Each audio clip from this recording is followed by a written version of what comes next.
He spits out blood. Qin Yo-woon launches an attack on Qin Jong-sum, causing him to bleed profusely and vomit blood. Qin Jong-sum is taken aback by the suddenness of the assault. Qin Yo-woon approaches him, admonishing him not to act foolishly. Qin Jong-sum realizes they have only just begun and wonders if he intends to kill him, though he doubts it as it would violate the Demonic Academy's rules. However, he finds himself unable to move.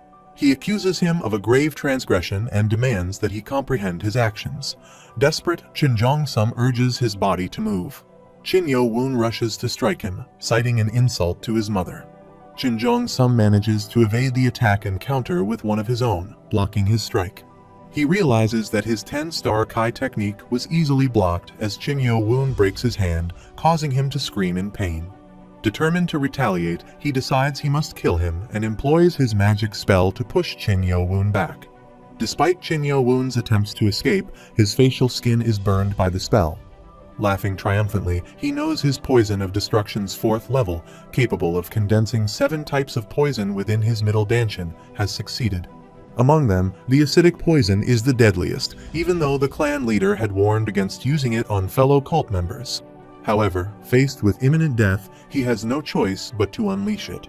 Nanomachine identifies a powerful acidic poison on his face and hand, prompting it to activate emergency defense mode to neutralize the poison and restore the damaged skin. The nanomachine states that the damaged skin will soon be fully restored and healed. Qin Jong-sum looks at him, shocked to see this, and asks what is happening, and how he is healing so quickly. He wonders what he just witnessed, realizing not only has the poison been neutralized, but his melted skin has also healed. He contemplates that this shouldn't be possible, even for a master martial artist. Falling down, he berates him, questioning if he is a monster. Qin Yo-woon explains that it's poison, and as a member of the Poison Clan, he naturally wants to use poison. However, he declares that he has reconsidered and no longer wishes to allow despicable individuals who use poison to continue living, and forcefully pushes him away. As he collapses on the floor, his mouth bleeds profusely, and he notices a few teeth breaking, pleading for mercy, begging him to leave just this once. Qin Yo-woon approaches him, gripping his arm, asking if he wants to live and if he wishes for him to spare him.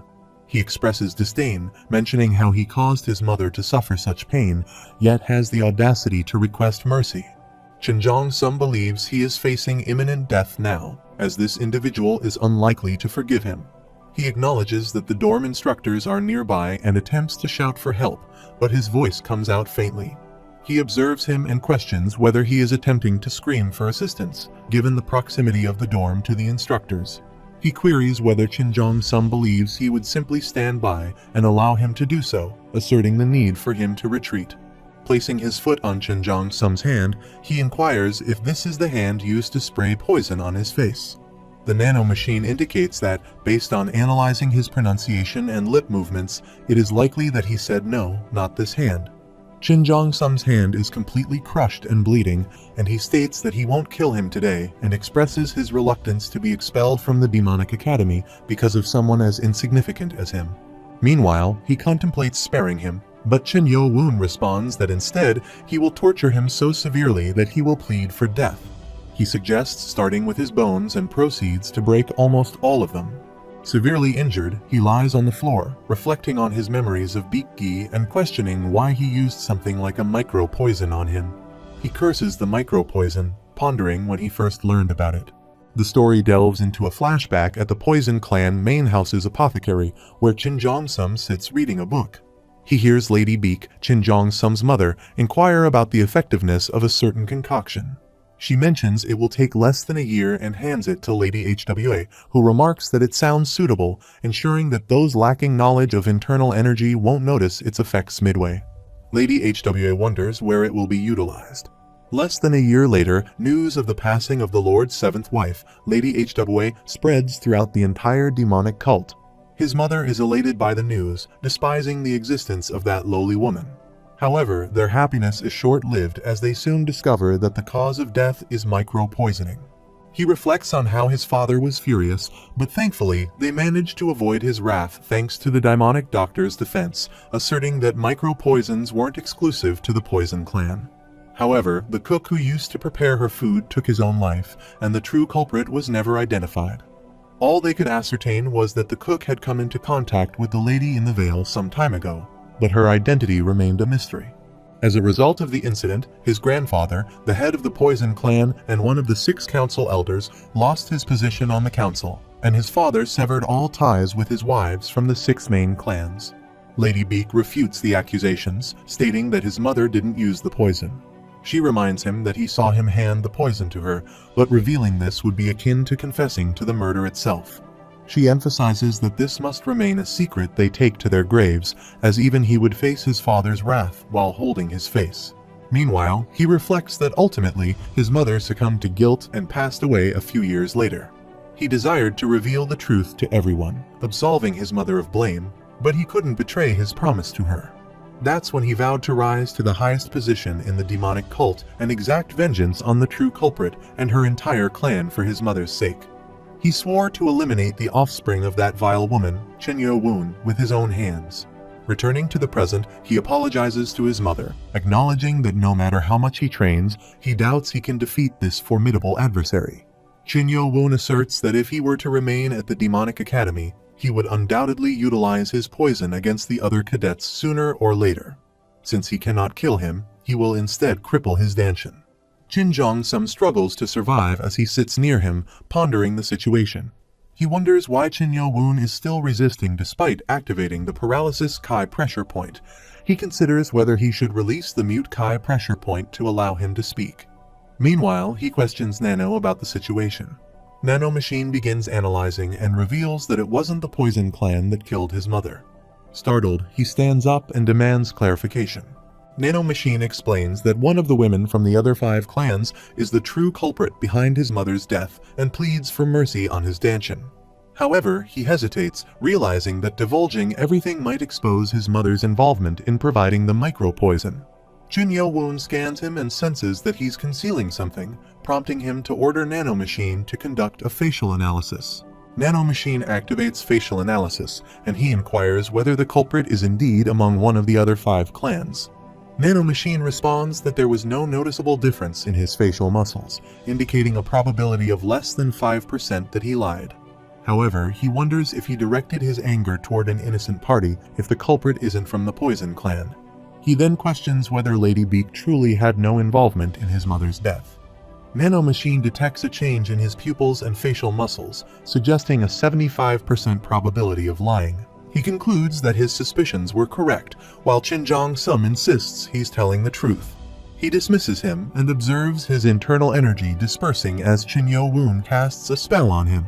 The scene shifts to the 2nd floor infirmary of the Demonic Academy, where Beak Gi sits, expressing a sense of unease. He suggests having some antidotes ready. Chen Yo-woon arrives and takes Chen Jong-sum with him, requesting the doctor's assistance. After some time, Chen Jong-sum recovers and stands up, demanding to know what he did to end up in such a state, and he directs abusive language toward him. Beak Gi reflects on how he indeed brought him here. Beak Gi asserts that it was there, and finally, he exclaims with excitement, having found his teacher's antidote. He makes Chen Jong-sum drink the antidote, informing him that it will make him feel like dying, but if he wants to live, he must swallow it. Chen Yo-woon thinks he can't let him die like this and wonders if Nano Machine can enter Chen Jong-sum's body and cure him directly. Nano Machine responds that it goes against the system's rules. The user's DNA is registered, so he cannot be transferred to another person or expelled from his body. Chen Yo-woon concludes that it can't be helped and asks if Nano Machine can analyze the poison from his blood. Nano Machine confirms that it is possible and requests Chen Yo-woon to place his fingers on the substance he wants to analyze. He places his hand on his shoulder wound, and Nano Machine begins analyzing the poison. After some time, the analysis was completed, revealing that 7 different toxins are interacting, causing a new toxic effect. He urgently requests Nano Machine to inform him which medicines can be combined to create an antidote. Nano Machine responds by creating an augmented reality within the user's vision and lists the ingredients: Puraria lobate, Taraxacum platycarpum, Houtinea cordata, Circium pendulum, Lycium barbarum. Dr. Beak exhales, noting that the situation seems less critical now that the spread of the poison has been halted with the teacher's antidote and acupuncture. He detects a scent and asks if that's herbal medicine brewing, then looks toward the other room and inquires about what's happening there. Chin Yo-woon explains that he's creating an antidote to help the situation. Dr. Beak approaches him and questions if he hit his head or something, wondering how he could make and test such medicine. He thinks all of these are detoxifying herbs, but they can be poisonous if used incorrectly. He considers the combination to be perfect and wonders if Chin Yo-woon studied medicine before. Chin Yo-woon explains that he made the medicine properly, but he needed to know about the poison first. He lists off the poisons: acid, herring toxin, grain fungus, wasp poison, firebug poison, tree frog poison, and crimson spider poison. He asks Dr. Beak if he can trust him just this once. Dr. Beak administers the medicine to Chin Jong-sum and makes him swallow it. He remarks that since he swallowed all of the antidote, it seems he still wants to live, and they're done. He mentions they've done everything they can, and now they just need to prevent the poison from spreading any further with acupuncture. Chin Yo-woon apologizes for causing trouble. The instructor questions if he really had to destroy his Danshin, expressing understanding that the Demonic Academy is based on survival of the fittest, but deeming it excessive. He adds that not even the Academy director, let alone the Poison Clan, will tolerate this, and asks what Chin Yo-woon plans to do about it. Chin Yo-woon thanks him for his concern, acknowledging that he caused the mess, so he'll be the one to solve it. He thinks he's still young, and while he may have acted like an adult so far, he can still see the foolishness of a 15-year-old.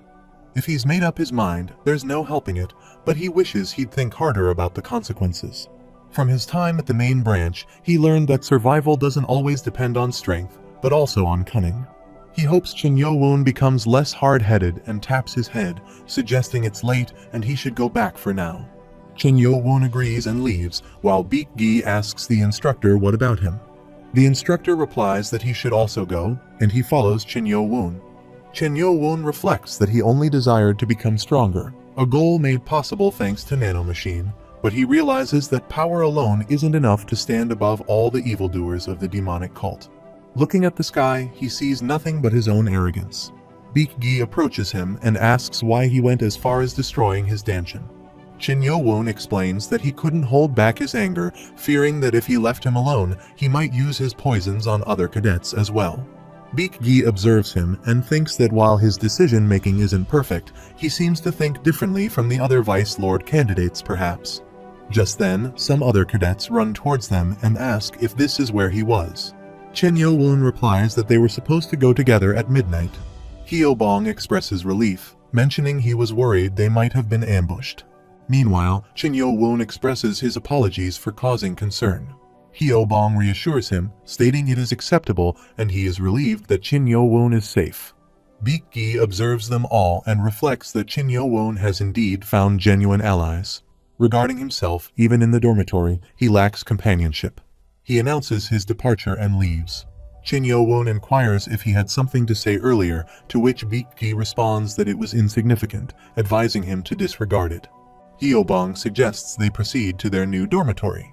Beak Gi agrees and they head to their room, sitting together. Hyo-bong prompts Beak Gi to explain what occurred. Go Wang-hul asserts that Chin Yo-woon must have had valid reasons, but they still need to enhance their strength. External interference is not expected for 4 years, yet the Poison Clan holds significant influence within the demonic cult. Go Wang-hul recommends caution and focusing on strengthening themselves, as they cannot predict how the Poison Clan might retaliate. Hyo-bong agrees with him and asks if he isn't much more logical than he appears. Chin Yo-woon remarks that they need to be prepared since they have now officially become enemies of the Poison Clan. Hyo-bong expresses greater concern about how the director will handle this incident and hopes that it will not escalate further. Chin Yo-woon reflects that the rules do not explicitly prohibit the destruction of another cadet's Danshin, but the Danshin is essential for a martial artist's life. He acknowledges this as his mistake, giving in to his anger and acting impulsively. The scene shifts to the next day at the Demonic Academy's 3rd floor in front of the director's office, where Chin Yo-woon stands with his companions. He realizes his concerns have materialized and addresses the director, stating he has brought Cadet 7. Upon being instructed, he enters the office and greets the director as Cadet 7, Chin Yo-woon, showing respect. Lee Hwa Mayan continues writing as Chin Yo-woon enters and greets him, then resumes his work. After a while, he stops writing and places his pen on the table. Lee Hwa Myung mentions that since he had to spend time writing an incident report because of Chin Yo-woon, he shouldn't be upset that he didn't receive a greeting in return. He rises from his seat and instructs Chin Yo-woon to sit in a designated area, indicating the direction with a gesture. He complies and sits there as instructed. Lee Hwa Myung also arrives and takes a seat in front of him. He begins by stating, "First, let's address public matters," assuming the role of the director of the Demonic Academy. Chin Yo-woon ponders the meaning behind Lee Hwa Myung's statement about being the director. Lee Hwa Myung asserts that destroying the Danshin, which is the essence of a martial artist, is a foolish act unprecedented in the long history of the Academy. He warns that if this incident is overlooked, it might be repeated by another reckless individual in the future. Lee Hwa Myung then orders Chin Yo-woon to forfeit the tag and undergo 5 days of empty chamber training in the detention center. Chin Yo-woon inquires if he is not being expelled. Lee Hwa Myung responds, questioning why he would be expelled, deeming it nonsensical. At the Demonic Academy, expulsion only occurs if one fails a test or kills another cadet outside of an official test or duel. Chin Yo-woon feels a sense of relief, realizing he has avoided the worst-case scenario. Lee Hwa Myung warns him not to be too happy just yet. Chin Yo-woon acknowledges the validity of his statement, recognizing that forfeiting the name tag means losing his position as a group leader. He realizes that being confined in the detention center for 5 days will leave him with only 1 day to reclaim a yellow name tag, wondering if there will even be an instructor with a name tag by then. Lee Hwa Myung considers the rules, acknowledging that technically Chin Yo-woon should be confined for 7 days, but he sees this as a small opportunity and demonstrates his authority. Meanwhile, he contemplates the incredible aura emanating from Lee Hwa Myung, unable to comprehend the extent of his power and abilities. Lee Hwa Myung suggests they address his foolishness, not in his capacity as the director, but as a senior member of the demonic cult. He further explains that he has enveloped them in his aura to block out any external sound, as it would be troublesome if their conversation were overheard. He addresses Chin Yo-woon, who agrees and acknowledges that Lee Hwa Myung had high expectations for him, only to be disappointed by his recent actions, which even a person of low moral standing would refrain from doing. Lee Hwa Myung expresses his extreme disappointment, to which Chin Yo-woon apologizes sincerely. Lee Hwa Myung questions whether an apology is truly the best Chin Yo-woon can offer and remarks that while he can cause chaos, he seems incapable of rectifying it. Meanwhile, Chin Yo-woon apologizes, explaining that he believed Chin Jong-sum was connected to his mother's killer because of the micro-poison. Therefore, he sought revenge by destroying his Danshin. However, he became concerned that Chin Jong-sum might die, so he took him to the infirmary to avoid expulsion. Lee Hwa Myung admonishes him, stating that if he chooses to act, he must do so properly. He questions why Chin Yo-woon kept someone who could seek revenge alive and warns that being careless with the aftermath leads to dire consequences. Lee Hwa Myung emphasizes that Chin Yo-woon has essentially made himself a target and advises him to become cunning in order to survive. Merely thinking 1 step ahead is insufficient. He should anticipate at least 3 to 4 moves ahead. He acknowledges the advice and recalls similar counsel from Dr. Beek, although it felt more like a reprimand. He realizes that the director is now explaining how he acted impulsively and without foresight. Lee Hwa Myung inquires about the reason for Chin Yo-woon's enrollment in the Demonic Academy. He responds that it is to become stronger than anyone else. Lee Hwa Myung questions whether anger and revenge are his sole motivations and what drives him to pursue strength. He emphasizes that as a candidate for Vice Lord, Chin Yo-woon cannot allow anger and revenge to dictate his actions on the path to his goal. Lee Hwa Myung warns that his current emotions will not only destroy individual targets, but potentially the entire environment, leaving him as nothing but ashes in the end. He asks if Chin Yo-woon comprehends the gravity of his words. Chin Yo-woon indicates that he believes he does.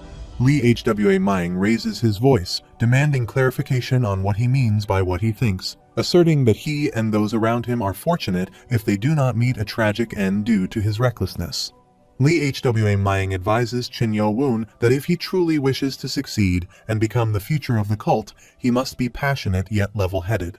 Lee Hwa Myung warns that if Chin Yo-woon fails to heed this advice, he will be defeated long before he can achieve his revenge. He acknowledges the director's point, realizing that he has been solely fixated on revenge, specifically on eliminating the 6 clans responsible for his mother's death. However, he considers what comes after achieving his vengeance. He concludes that revenge should only be a step in his journey, not the ultimate goal. What he lacks is rationality.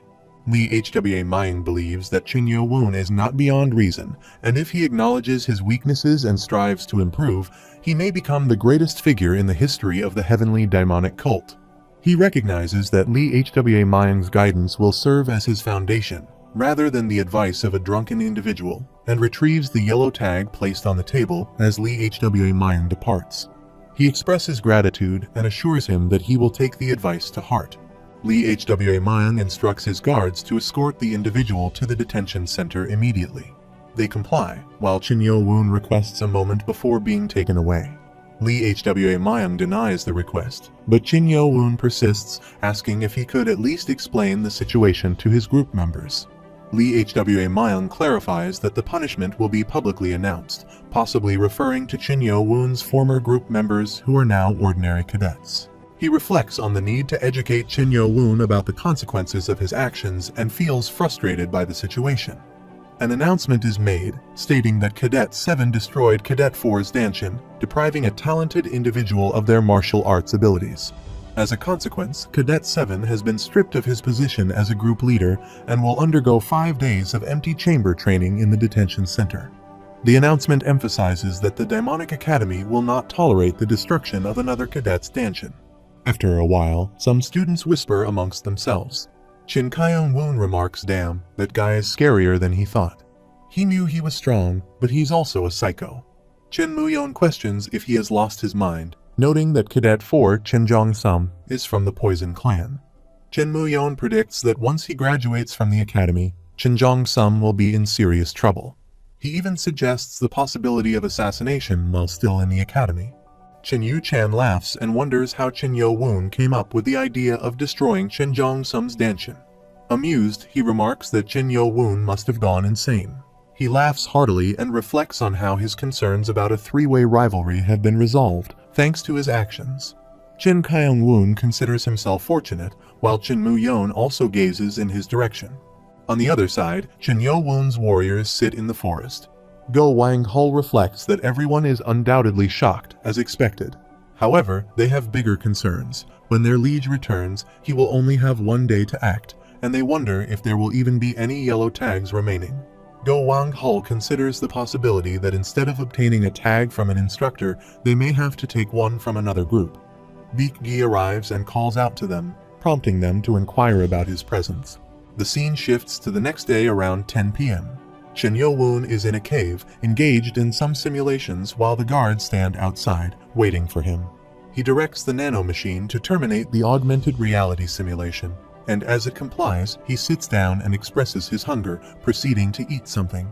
He remarks that he will have to endure eating the stale, hard substance for 4 more days. He finds the atmosphere inside to be stifling and humid, causing him to sweat profusely. He reflects that an average cadet wouldn't even last a day in such conditions. Despite the space being smaller than the individual training facility, he appreciates the privacy it affords him. He realizes that in order to be useful, he must maximize his strength within the 5-day period. However, he notes that it's not yet time for the doors to open. Suddenly, he senses someone emitting a strong aura of hostility. He observes a masked figure and wonders about their capabilities, particularly in relation to Kai telekinesis. The masked individual, revealed to be Baek Oh, removes his mask and identifies Qin Yo-woon. The scene shifts to the night before, at the Poison Clan's manor in the west wing of the heavenly demonic cult castle. Baek Moon-woong, the second son of the Poison Clan chieftain and Qin Jong-sum's uncle, observes Qin Jong-sum's deteriorating condition and inquires about his nephew. He immediately orders for a report to be submitted to the chieftain. Baek Oh becomes irritated and crumples a piece of paper, while another individual insists that they cannot ignore the situation and must inform the chieftain promptly, regardless of Qin Jong-sum's status as a student of the Demonic Academy. They contemplate various options, including hiring an assassin from the Noxious clan to discreetly eliminate him or bribing an instructor to carry out the deed. They also suggest poisoning his food through the cooks or workers. Beak-O intervenes, urging them to cease proposing such dreadful ideas, reminding them of the consequences faced by the Poison Clan 6 years ago after the death of Lady HWA. Meanwhile, Qin Moon Wong expresses concern that their reputation will suffer if they fail to take action. Poison Clan Chieftain Beak-O, the uncanny demonic poison staff and former council elder of the heavenly demonic cult, rebuffs this notion, cautioning against recklessness. He argues that if their reputation were truly at stake, the Sound Clan would have intervened already. Beak-O explains that ever since the previous incident, the Lord has been actively seeking to diminish the power of the 6 clans by exploiting any available excuses, and causing harm to a cadet within the Demonic Academy would provide a prime justification for such action. Qin Moon Wong suggests waiting until Qin Jongsum exits the academy on his own. Beak-O agrees, stating that should be the course of action. However, he declares his intention to personally meet with the Left Guardian. The story returns to the present as Beak-O launches an attack on Qin Yo-Woon with his aura. Qin Yo-Woon realizes that even with his 10-star Kai, he is unable to resist it, and Beak-O's skills surpass his imagination. The hostility emanating from Beak-O is intense, and Qin Yo-Woon acknowledges that whoever possesses such skill in the detention center is not an ally. He understands that if he doesn't take action, he will be in grave danger. Attempting to defend himself, Qin Yo-Woon tries to counterattack. Beak-O is surprised by his resistance, noting that the kid is relying solely on physical strength instead of utilizing internal energy. Despite Beak-O's astonishment, he moves closer to Qin Yo-Woon and seizes his neck. Nanomachine alerts him that it has detected powerful energy emanating from the hand of the hostile individual and initiates emergency defense mode. He instructs Nanomachine to pause and advises caution, recognizing that acting hastily will only result in injury. He concludes that Beak-O must have a reason for coming all the way here, so for now, he decides to stay on standby. Beak-O remarks that he refrained from retaliating against Qin Yo-Woon's Kai technique, recognizing him as a quick thinker. He expresses a desire to see the face of the individual who harmed his grandson, but acknowledges that Qin Yo-Woon seems to have utility. He ponders the identity of Beak-O's grandson, considering if it could be Qin Jongsum. He wonders if this man is indeed the chieftain of the Poison Clan and the uncanny demonic poison staff, Beak-O. Beak-O asserts that Qin Yo-Woon must understand the purpose of his visit. He contemplates whether Beak-O has come to kill him himself and how he can escape this situation. He realizes that with just a bit of force, Beak-O could snap his neck, and he reflects on the possibility of dying without achieving his revenge. Beak-O reflects on his demeanor, noting his defiance despite his young age of 15 and facing death. Instead of backing down, Qin Yo-Woon glares at him. Beak-O decides that he requires a swift lesson and forcefully throws him aside, causing him to bleed. Beak-O approaches him once more and seizes his neck, believing this action should wipe the arrogant look off his face. However, to his surprise, Qin Yo-Woon continues to glare at him. Beak-O realizes that his hatred for him runs deep, evident from his actions of destroying Qin Jongsum's Danshin. He acknowledges that Qin Yo-Woon could become a problem if left unchecked. Beak-O questions whether he should break the rules of the cult and kill him. He laughs and suggests that if he were to kill Qin Yo-Woon and dissolve his body with acid, no one would ever find out. He counters that while Beak-O might be able to eliminate all evidence if he were to disappear from the Demonic Academy, the Poison Clan would be the primary suspect. Meanwhile, Qin Yo-Woon acknowledges that Qin Yo-Woon's martial skills and rational thinking are far beyond his age, along with his persistence to not succumb to fear in a life or death situation. He realizes that if Qin Yo-Woon were to further develop, he could pose a significant threat. Qin Yo-Woon contemplates that if it weren't for the Demonic Academy, he would end his life immediately. Beak-O acknowledges his intelligence, but points out that by harming his grandson, and thus making himself a target, Qin Yo-Woon still lacks something crucial. He reiterates that he cannot kill him here, but he makes a promise. Beak-O vows that the moment Qin Yo-Woon graduates from the Demonic Academy, he will subject him to unimaginable pain. He threatens to break every bone in his body, skin him alive to feed his flesh to wild animals, destroy his Danshin, and torture him until his last breath, refusing to show mercy regardless of how much Qin Yo-Woon begs. Qin Yo-Woon notices the intense killing intent emanating from Beak-O as he utilizes his magical aura. He realizes that it would be regrettable to let Beak-O leave without consequence, so he decides to leave him with a small present to ensure their paths cross again. He considers using sound telepathy to communicate his intentions. Beak-O assures himself that the poison he has administered is not lethal. However, he warns him that if he reveals the nature of the poison to anyone, thus violating the rules of the demonic cult and arousing suspicion, he will kill him. With that, he throws Qin Yo-Woon aside and bids farewell, promising to meet again someday. The HWA Mayang arrives at the scene and questions Beak-O about their agreement. Beak-O responds, questioning whether he would refrain from issuing a warning to someone who harmed his own flesh and blood. He then apologizes, acknowledging his failure to control his anger and physical actions. He reassures Lee HWA Mayang that the encounter wasn't serious enough to cause internal injuries, so there is no need to worry. Lee HWA Mayang expresses his understanding, while Beak-O bows and expresses gratitude for fulfilling his wish. Lee HWA Mayang requests that Beak-O not put him in a difficult situation, reminding him that he only granted the request because Beak-O swore not to harm him during the 4 years he will spend at the Demonic Academy.